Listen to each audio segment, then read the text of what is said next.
जय हिंद दोस्तों, त्यागी trading tips में आपका स्वागत है। वीडियो के अंदर हम बात करने वाले हैं कौन सी गुड न्यूज़ आपके लिए है। कौन सी गुड न्यूज़ आपके लिए है।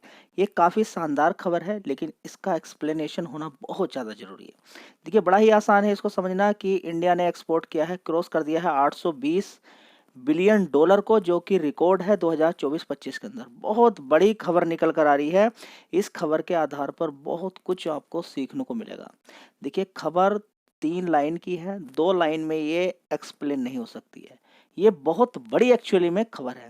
देखिए, आपने सिर्फ इतना सुन लिया कि 820 बिलियन डॉलर का एक्सपोर्ट किया है, ठीक है? लेकिन अगर आप डिटेल के अंदर जाएँगे तो बहुत कुछ सीखने को मिलेगा। देखिए, सबसे बड़ी बात क्या होती है स्टॉक मार्केट के अंदर, कि कोई शेयर खरीद लिया, वो शेयर भागा, आपने उसको लंबा समय दिया, तो आप पाएंगे कि काश उस शेयर को मैं अच्छा खासा होल्ड कर लेता तो मेरा अच्छा पैसा बन जाता। और ये बात आपको अभी समझ में नहीं आने वाली है। जी, कब बात आएगी समझ में? ये बात आपको तब समझ में आएगी जब आपके शेयर के अंदर जबरदस्त उछाल देखने को मिलेगा। अभी माइंड के अंदर सिर्फ एक ही चीज है कि मेरा शेयर गिर गया तो क्या होगा, मेरा शेयर गिर गया तो क्या हो गया। देखिए, डर तब तक लगेगा जब तक उसका सॉल्यूशन नहीं मिलता है। डर कब तक लगेगा? सॉल्यूशन नहीं मिलेगा। बहुत ही ज्यादा ठंड लग रही है, जाड़ों का समय है, बहुत ही ज्यादा ठंड लग रही है, आपने इंतजाम कर लिया रजाई का, अब आपको टेंशन नहीं, आराम से सो सकते हो। यही है सॉल्यूशन। बाहर बारिश पड़ रही है, आपने छाते का इंतजाम कर लिया, अब आगे आपको टेंशन नहीं है। बारिश आने वाली है, आपकी छत टूटी थी, बेकार थी, आपने उसको रिपेयर करा लिया, उस पर सीमेंट करा दिया, अब क्या है कि आपको टेंशन लेने की आवश्यकता ही नहीं है। यही है ना?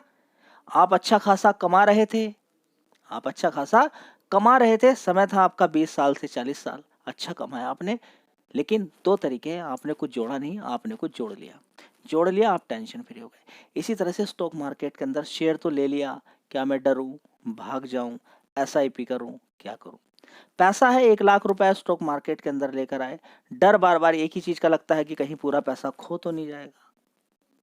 उसका तोड़ ढूंढिए कि मैं सारा पैसा एक कंपनी में नहीं लगाता हूँ, मैं 10 कंपनियों में 10 हजार रुपया लगाऊंगा, और जब 10,000 रुपया एक एक, देखिए तरीका मैं आपको बता रहा हूँ, मैं एक एग्जैक्ट अमाउंट नहीं बता रहा हूँ कि इसी तरीके से आपको काम करना है। तरीका यही रहेगा। हाँ, आपकी 4 कंपनी भी हो सकती हैं। अगर आप चाहते हैं कि पैसा डूबे ना, ठीक है, तो पैसा डाइवर्सिफाइड होना चाहिए, अच्छी कंपनियों के अंदर भी पैसा होना चाहिए।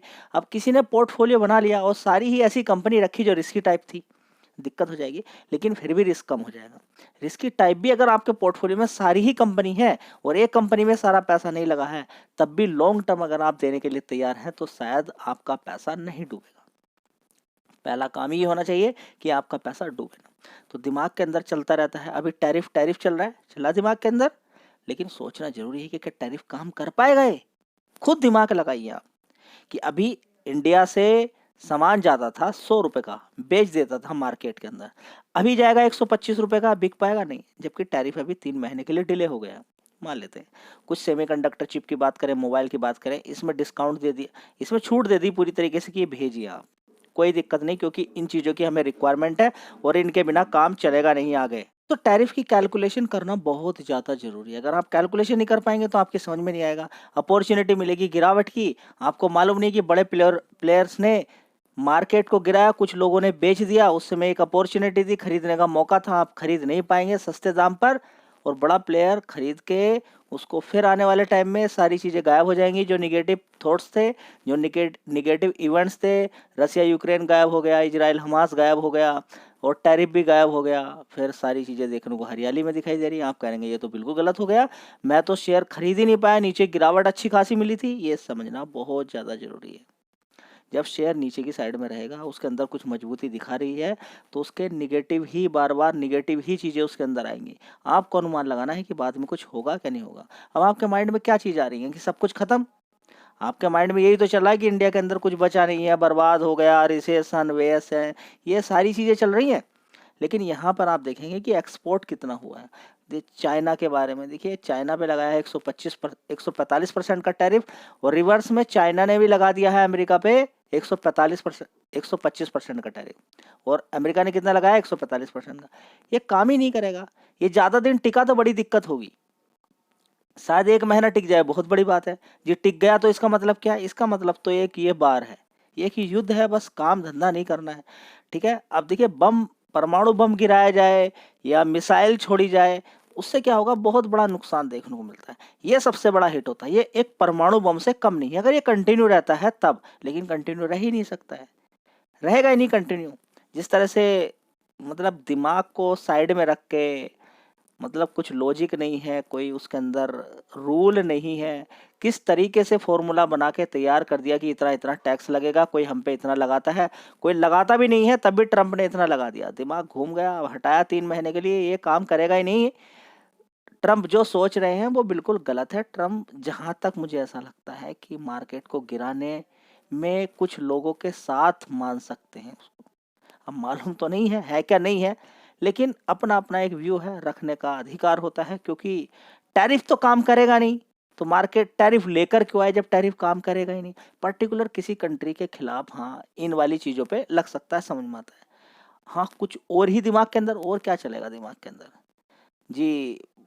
हम उनसे ऊपर जाना चाहते हैं, इसलिए बर्बाद करना चाहते हैं। बर्बाद कैसे हो जाएगा भाई? अगर चाइना के साथ अगर अमेरिका के रिश्ते खराब हो जाएंगे तो चाइना बर्बाद हो जाएगा क्या? उसके अंदर है। अभी भी इंडिया भी एक्सपोर्ट, इंडिया को भी वो इंपोर्ट करता है, अलग अलग कंट्रीज को एक्सपोर्ट करता है, ठीक है। ये समझना बहुत ज़्यादा जरूरी है। तो देखिए, 820 बिलियन डॉलर ये की बात करें तो ये पिछले साल से इस साल के अकॉर्डिंग अगर देखें तो इसके अंदर जंप है। कितना जंप है? काफ़ी अच्छा जंप है। जबकि हमने इंपोर्ट कितना किया है? हमने इंपोर्ट की अगर बात करें तो हमने इंपोर्ट किया है 920 बिलियन डॉलर का। लेकिन ये हमारा एक्सपोर्ट है जो धीरे धीरे बढ़ रहा है, जो धीरे धीरे बढ़ रहा है। अलग अलग कंट्री से कभी हमारे साथ ऐसा भी होता है कि हम एक्सपोर्ट कम करते हैं, इंपोर्ट जैसे ज़्यादा करते हैं। अगर हम ग्लोबली सभी की बात करें तो देखिए, इंडिया धीरे धीरे तरक्की कर रहा है, धीरे धीरे तरक्की कर रहा है। 2020 से लेकर 2021 के ट्रेड डिफिसिट की बात करें जी, ये क्या होता है? ये होता है कि हमने एक्सपोर्ट किया है कम और इंपोर्ट किया है ज़्यादा। हमने सामान कितने का मंगाया? 100 रुपये का। हमने भेजा कितना माल दूसरे देश में? 90 रुपये का। तो ये हमने एक प्रकार से क्या ले लिया? देखिए, घाटा तो नहीं होता है, दूसरे एसेट्स आएंगे। अब मानिए कि चाइना ने हमें लैपटॉप भेज दिए, बहुत सारे लैपटॉप्स हमें भेजे, मोबाइल भेजे, ठीक है, उन्होंने अपने एसेट्स भेजे, सेमीकंडक्टर चिप, अपनी मेहनत हमारे सामने हमारे देश के अंदर भेजी। अब मान लीजिए गेहूं चावल ही भेज दिया, ठीक है, आ गया इंडिया के अंदर, ठीक है, भेजा ना उसने, उसके बदले में पैसा ले लिया। अब ऐसा तो नहीं कि हमने लिया है तो उसके बदले में उसको पैसा दे दिया, लेकिन एक बढ़िया कंट्री, एक डेवलप कंट्री वो माना जाता है जो एक्सपोर्ट ज्यादा करे, क्या करे? माल भेजे ज्यादा। ऐसा भी है कि उस देश के एसेट से जाते हैं दूसरे देश के अंदर, ये भी समझना बहुत ज़्यादा जरूरी है। चलिए, ऐसा नहीं कि बहुत ज़्यादा आप खो जाएं इन सारी चीज़ों में, धीरे धीरे तरक्की हो रही है। तो ट्रेड डिफिजिट मतलब कि हमने एक्सपोर्ट किया है कम, इंपोर्ट किया है ज़्यादा। वो अलग अलग कंट्री, अलग अलग फाइनेंशियल ईयर के अकॉर्डिंग देखें, 2020-21 की अगर बात करते हैं तो 152 बिलियन डॉलर का मतलब हमने कम एक्सपोर्ट किया है, कम किया। इतना कर लेते तो ट्रेड डिफिजिट हमारा जीरो हो जाता। तो 2021-22 की बात करें तो ट्रेड डिफिजिट कितना था? 192 करोड़ का। 2022-23 की 122 करोड़। उसके बाद 2023-24 की 114 करोड़। अभी कितना रहेगा? 100 बिलियन डॉलर। कितना? 100 बिलियन डॉलर। अगर हम और थोड़ा सा एक्सपोर्ट 100 बिलियन तक का अगर हम और एक्सपोर्ट करते तो ये मान के चलें कि हम सही जगह पर पहुंच जाएंगे, मतलब कि जितना माल हम खरीद रहे हैं उतना ही बेच देते हैं, तो हमें कोई दिक्कत नहीं, तब भी सही है। अब देखिए, ये सारी चीज़ों के पीछे के कुछ कारण हैं क्या? कि देश तरक्की कर रहा है, ज़्यादा से ज़्यादा हम फोकस कर रहे हैं बहुत सारी चीज़ों पे, सरकार भी इसको इनिशिएटिव दे रही है, ठीक है। साथ ही अगर हम यहाँ पर बात करते हैं तो रसिया यूक्रेन की जो लड़ाई चली उसमें भी चैन एक डिस्टर्ब हुई है। रेड सी की बात करें, वहाँ पर भी हुथू की बात करें, वहाँ पर भी बहुत एक्सपोर्ट इंपोर्ट होता है, वहाँ पर भी चैन डिस्टर्ब हुई है। हाई इंटरेस्ट रेट, उसकी वजह से भी दिक्कतें हैं, ठीक है। अगर बात करें तो चाइना के अंदर स्लो डाउन की बात करें, ठीक है, अभी यूएसए के अंदर टैरिफ की बात करें, तो ये सारी चीज़ें ग्लोबली, इजराइल हमास की लड़ाई, जो लड़ाई वगैरह जो होती हैं उससे चैन डिस्टर्ब हो जाती है, उससे किसी दूसरे देश का फ़ायदा हो जाता है। तो हमने रसिया से क्रूड लिया, क्रूड को हमने एक्सपोर्ट किया, जिसकी वजह से आज हमारे हाथ में पैसा बोलेंगे तो अच्छा खासा, लेकिन अभी तो रिस्ट्रिक्शंस वगैरह लगे हैं। चलिए कोई बात नहीं, बहुत सारी चीज़ें दूर होती नजर आएंगी। फिर भी चाइना से हमारे कितने रिलेशनशिप हैं, क्या है? हम अभी भी हैं $80 बिलियन का गैप है उसके बीच में, हम जो माल भेजते हैं वो जो माल भेजता है। तो ट्रेड डिफिसिट अलग अलग कंट्रीज के साथ हमारा $85 बिलियन, चाइना के साथ, रसिया के साथ $57 बिलियन का है, सऊदी अरेबिया के साथ के देखेंगे $20 बिलियन का है, इराक के साथ 26 का, और इंडोनेशिया के साथ $27 बिलियन का है। उसके पीछे के कारण है। चाइना से देखिए हम क्या क्या चीज़ें हैं मंगाते हैं, इन यहाँ पर देखेंगे तो कुछ चीज़ें हैं जैसे कि इलेक्ट्रॉनिक मशीनरी, ये सारे सामान, ठीक है। इसके अलावा रसिया से मालूम है आपको ऑयल, इसके अलावा और भी डिफेंस इक्विपमेंट। सऊदी अरबिया और इराक से तो देखिए उनके साथ तो हम कैसे उनको इतना दे सकते हैं, ठीक है। तो वो हो सकता है दूसरी कंट्रीज से भी लें, समझना जरूरी है ये भी, ठीक है। तो ये बात आपकी समझ में आ रही। इंडोनेशिया से भी हम कोल की बात करें, पाम ऑयल की बात करें, या फिर अदर कमोडिटीज़ की बात करें, वो हम इम्पोर्ट करते हैं। तो जिसकी वजह से ट्रेड डिफिसिट है, रिक्वायरमेंट है।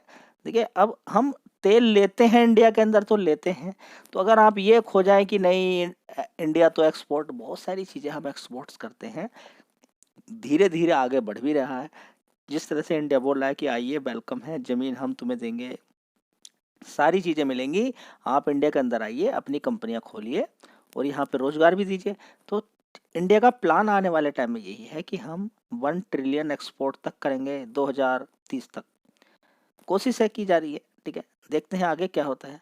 फिलहाल तो आपको ये समझ में आ जाना चाहिए कि इतना डरने और घबराने वाली बिल्कुल भी बात नहीं है कि आप डर जाएं, घबरा जाएं, सब कुछ खत्म हो गया, कुछ बचा ही नहीं है, अब तो टैरिफ लग गया। देखिए ये सारा रिलेशनशिप और ये जो टैरिफ का खेल है, सिर्फ ये किसके साथ है?